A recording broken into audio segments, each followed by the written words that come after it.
Hello, what I'm going to show you again today is how to drain off the water from a central heating system when you either can't find the drain off or there's been no drain off fitted. Now what I used to find when I went on repair jobs was the same thing. I was trying to replace a radiator, the pump, a valve, whatever, and I couldn't find a drain off for the radiator system, so I had to kind of devise my own. So as I say in the previous video of doing this, it's exactly the same, except the only difference being is the type of valve. On the previous video I showed you one with using this type of valve and getting into this end of the valve here. On this video I'm going to show you with the other type of valve. There's only two types, with a different tailpiece here, which is what I call a 3/4 union connector. And if you can see there, it's a different setup altogether, but you may encounter a valve like this where you need to put a tapping into. So I'll go through the whole routine again just so you're clear on what you're doing. The first thing to do is to get a cloth and put it underneath the valve there to make sure any drips that come don't damage your carpet or whatever. Second thing of course is turn your boiler off and then turn your water off, whichever's feeding your heating system, so you know that's off. Now what we need to do now is isolate this radiator, so we turn off the valves both sides. Simply screw down each side fully clockwise until it stops turning. Next thing to do is open the bleed valve at the top of the radiator, tilt out any excess pressure. Now when you've done that, make sure, it's very important now that you make sure that you close the valve off. Then the next thing to do is to slacken this nut at the bottom. Don't undo it completely, just make sure it's you can actually slacken it off. So do that, just slacken it, and then just tweak it. You might get a few drops coming out, but don't worry about that for now. Just have it kind of just about catching, so that we know that's going to be loosened. Now we need to deal with this one here, the union nut. Now sometimes these can be very tight, so you've got to be ready to use quite a bit of pressure on it. So we use the rad wrench. Rad wrench will hold the valve steady because it's critical that we don't spin the valve around when we're doing this, or we'll damage the connection underneath. So put the rad wrench on the side of the valve, and in this case you're pressing it down. Get your rad spanner again and slacken off that nut. Just make sure, just check that it's actually loose enough to take off later on. Now you may ask yourself, we've got the water closed off coming into the valve, but how are we going to deal with this part here going into the side of the radiator? Well, we're going to use 1/2 of the rad clamp set, which is this here. Obviously this set is designed to take the radiator off the wall with all the water inside, but an added bonus is we can also employ it to block off the radiator and attach a drain point to this valve here. So how we're going to do that is we use the membrane seal. That's how it works. Now if you look down the end of there, you'll see it's very thin. It's less than 1 millimetre thick. That's designed to go quickly in between the gap there. And then what it'll do then, in this case, it will stretch over the end of the tailpiece like that. So it'll pull over like that and seal the water inside the radiator. Now just to show you, I've got a bottle of water here. I'll stretch that over the end of the bottle and turn it to the side. It's exactly the same as it will do with the radiator. You can see there, it's holding the water in, no problem.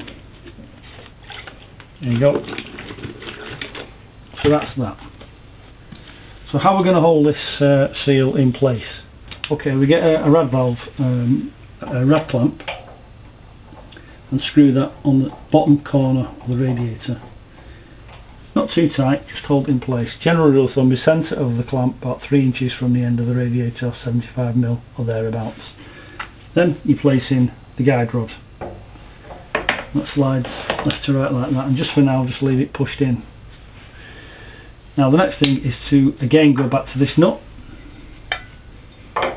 and slacken it off again. We know it's been slackened off before, so it's finger tight. At this point don't worry, because the water will not come pouring out because of the vacuum effect in the radiator. That's why I said it was so important to close off that valve before. So watch this now. get the seal, you pull this away, and very quickly, it takes less than 1 second, push that in. That's it now. That's stretched over the end of the tailpiece, holding the water in the radiator. And to hold that in place, you slide the guide rod up to the fork, give it half a turn, pull the whole thing that way, and tighten up the pinch bolt there. Now that's locked the water. As you can see the gap there, it's locked the water inside the radiator. Now the reason why I'm slacking this nut off before, I'll show you now. What we do, just slacken it off again, tighten up a little bit before. And you may get a little bit of water coming out here, but don't worry too much. Slacken it off and then turn the valve so it's facing you like that, and then retighten that nut. You may get a few drips coming out the back there, but don't worry about that. And you just grab the valve, not too tight, and just tweak it up like that. So what we've got now is a connection that we can get into. Now how we're going to do that? We've got the tailpiece, which we know will screw on there. This is off an old or another valve. Use any kind of tailpiece as long as it's the right size. And then we get a piece of copper pipe and this fitting here, which is called a female to iron, 1/2 inch female to iron 15mm fitting, which you can buy at plumbers merchants. So that's a 1/2 inch female iron to copper fitting, and it comes like this. You put the nut on the olive over the pipe, put the compression end over there and tighten that up. Screw that on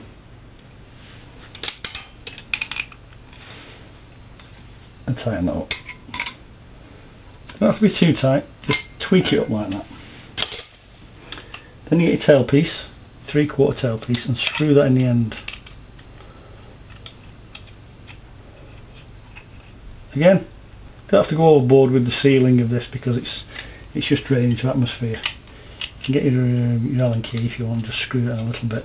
Like I say, it does not have to be too tight, and that simply screws over the valve like that. It can even be finger tight. So we've now got a drain off point fitted. Now to drain it, just open the valve. You see, it starts to drain water from the system, and you can drain the whole system. If you want to drain the whole system, what I recommend you do is turn that on. You can either go into a bowl like that if you want, or of course push a hose pipe over the end of that tube, run that to the outside, open the valve fully, go upstairs first or above this radiator, wherever that may be, and open all the bleed valves on all the radiators to let the air in. Open the other end of this valve, open the bleed valve on this radiator, that'll let all the air in and all the water out, and you can do whatever you're intending to do in the first place. I strongly recommend that before you dismantle this part here and reconnect it, you consider getting yourself one of these. Same type of valve, but it's got a drain off cock on the side, so the next time you have to drain it, you've actually got a drain cock built in. That's accessible. So there you go, tricks of the trade. That's how you fit a drain off or drainer system with no drain tap attached.